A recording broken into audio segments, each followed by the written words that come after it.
Showings on the Eastern Shore are up 19.9% from last year. It's Friday, November 14th, 2025. I'm Kimberly Barton, broker owner, reporting from the Eastern Shore office of Kinetic Realty. This is the weekly Maryland Eastern Shore report.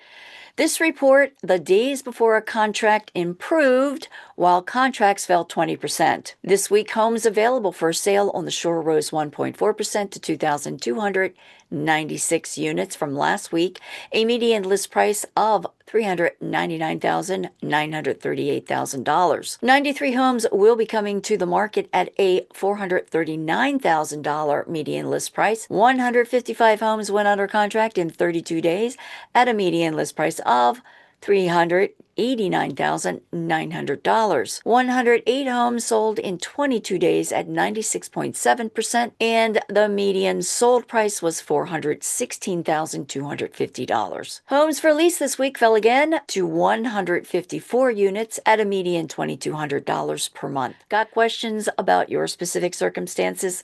Give me a call and let's talk.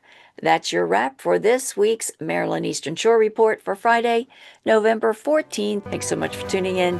Enjoy your weekend. Stay safe. I'll see you next week. Take care.